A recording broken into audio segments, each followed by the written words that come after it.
Many researchers believe that we are not the first advanced civilization to have existed on Earth. Furthermore, they postulate that in prehistory, unrecorded history, one of more advanced civilizations just might have existed, thrived, declined, and perished before us. While this is an outlandish notion for most people, when broken down, it isn't as crazy as it first seems, not least when you consider what might become of ourselves should a sudden and catastrophic end announce itself without warning. Chances are, should life begin again, nobody would remember that we had even existed. If that's the case, then who's to say that advanced civilizations didn't exist thousands of years before our own recorded history? Let's see in this video. Stick around with us till the very last one.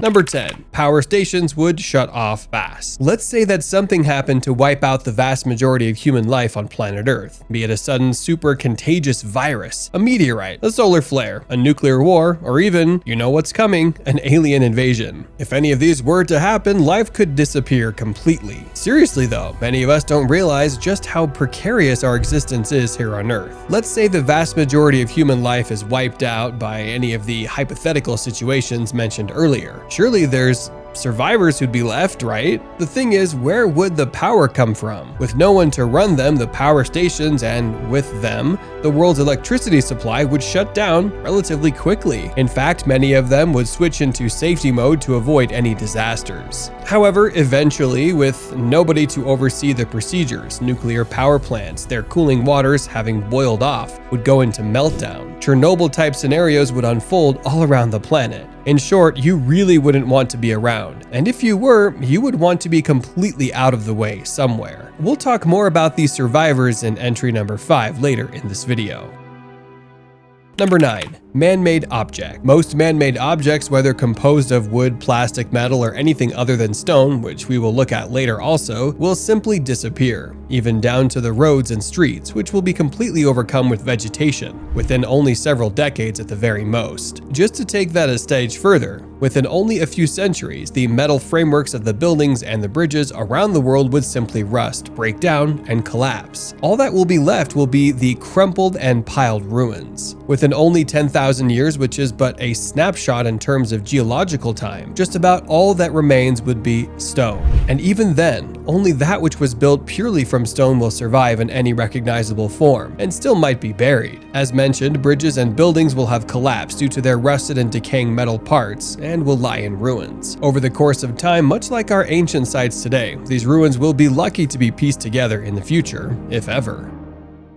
Number 8. Only stone will survive. Is it any wonder that the structures we have left of the ancient world are the buildings, monuments, and statues carved from stone? And make no mistake, there was much, much more than just stonework at one time. As we've mentioned earlier, only true stone structures will survive in a type of annihilation of humanity for any significant amount of time. And even then, the remains would be subject to any future civilizations and explorers stripping such monuments of what they see as valuable and leaving the rest, much like what was done with the Egyptian pyramid, and who knows, maybe the Sphinx over the course of history. With that in mind, how many of our modern structures might survive thousands or even hundreds of thousands of years into the future? Ironically, it would mostly be the buildings from antiquity that would still survive. And again, with that in mind, how long have such structures really been there? And who did they once belong to?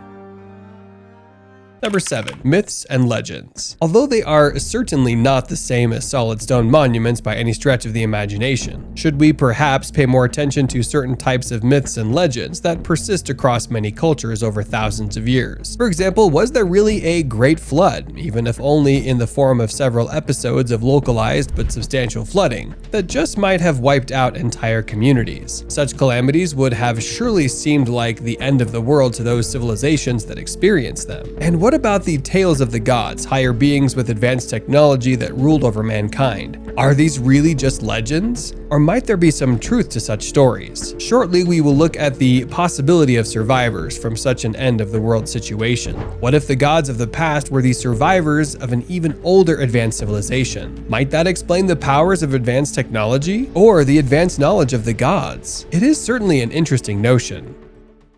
Number 6. Ancient Egypt. While we have looked in our previous points at what might happen if our civilization was to face a sudden life-ending disaster, in order to prove, at least in theory, that other civilizations very much could have existed before our recorded history, it's also worth looking back at known ancient civilizations. If we look at the ancient Egyptians, for example, it's perfectly obvious, and even accepted by mainstream scholars, that they appear to have begun their civilization already at the height of their power and then went into permanent decline. To some researchers who are very much shunned by most mainstream experts, this suggests that the Egyptians took over the remnants of an ancient lost civilization. From these types of theories generally spring the further claims that such ancient structures as the Pyramid of Giza are more likely monuments and buildings of an Atlantean-type society, as opposed to the work of the Egyptians themselves.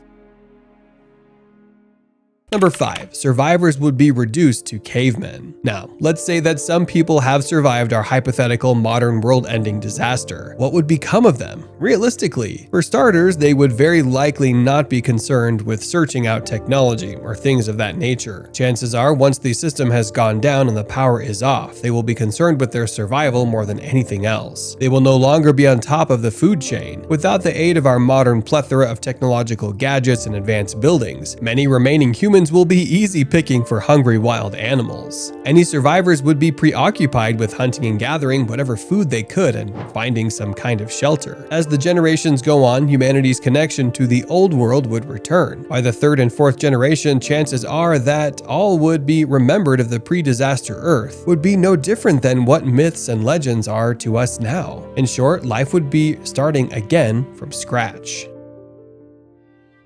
Number 4. Discoveries of mysterious ancient objects. As a further point of interest and perhaps evidence, there have been numerous discoveries of ancient objects, apparently the result of intelligent design, dating to far before such objects should have existed. And what's more, they've been found all over the planet. For example, in 1912, in the small town of Wilburton, Oklahoma, 2 employees at the municipal electrical plant reportedly discovered a particularly oversized piece of coal that they couldn't fit into the furnace, which they were stocking to keep the plant ticking over. They would proceed to smash the coal to smaller pieces so that they could toss the remains into the flames. When they did, though, a perfectly formed and recognizable iron pot fell to the floor. It was allegedly examined and found to be authentic. Why was it there, in a piece of coal that was millions of years old? Even more bizarre are the strange spheres made of some very hard substance, purportedly brought up from the mines of South Africa on multiple occasions by miners. These spheres have bizarre grooves in them and are an obvious purposeful design. What they might be, and more importantly, why they are there, is open to debate. Number 3. Discoveries of tools. As well as mysterious objects that may or may not have a use, many very purposeful and obvious tools have been discovered in pieces of rock that, if we accept what science tells us, are millions of years old. One particularly intriguing case occurred in London, Texas in 1936, when the head of a hammer was discovered in a piece of rock, believed by some to be as old as 400 million years. Others say it's only 700 years. In 1944, a 10-year-old boy, Newton Anderson, would find a handmade bell in a piece of coal. The lump of coal was reportedly 300 million years old. Numerous other purported discoveries of strange, seemingly ancient objects are on record, many of them from the 1800s and before. The book Forbidden Archaeology lists examples after example. Number 2. Advanced ancient technology. Many mainstream historians simply do not accept the notion that many of the ancient civilizations, including the ancient Egyptians and Sumerians, had at some point in the distant past advanced technology. However, many reasons are put forward for this notion, not least the obvious advanced knowledge of the cosmos and the workings of the universe that so many ancient civilizations possess. Even the placement of many of their famous structures mirrors the arrangement of the stars and the planets to such an accuracy that such knowledge cannot be denied. We could also look at such discoveries as the Baghdad Battery, or the traces of acids in the passageways of the Giza Pyramid that suggest some kind of generation of electricity, and one of the many sites around the world that reportedly show signs of nuclear explosions in the distant past. A prominent example is Mohenjo-Daro, which some researchers, most notably David Davenport in his book Atomic Destruction 2000 BC, have postulated was the site of intentionally made nuclear weapons being purposefully deployed long ago. This, of course, would suggest, as Davenport agreed, that a highly advanced civilization existed. Number 1. Historians have a myopic view. At the end of the day, no matter the interesting, valid, and to varying degrees legitimate views and claims on either side of the argument, the sad fact is that for many mainstream historians, much like mainstream scientists, archaeologists, and other specialists ending in "ist," the view is generally, in the words of Graham Hancock, very myopic. The reasons for this are numerous. Firstly, amid the constant jockeying for limited funding, nobody wishes to put their head above the parapets. So, as a result, the status quo opinion is maintained. Those who do discover things of interest that go against the established paradigm, and then again, more to the point, attempt to tell the world about them, face a sudden cutting of their funding, and even worse, the wrath of their contemporaries. Perhaps a good example would be the case of Dr. Virginia Steen, who, after discovering ruins in Mexico that suggested civilization in the Americas going back 250,000 years, using accepted, tested methods no less, was suddenly and universally shut up by the accepted scientific and archaeological communities. Well, if you enjoyed this video, I'm sure you're going to love to watch our video about the first ancient advanced civilization millions of years ago. Make sure to subscribe to our channel and never miss our amazing videos. Thanks for watching, and we'll see you guys in the next video. Till then, stay tuned.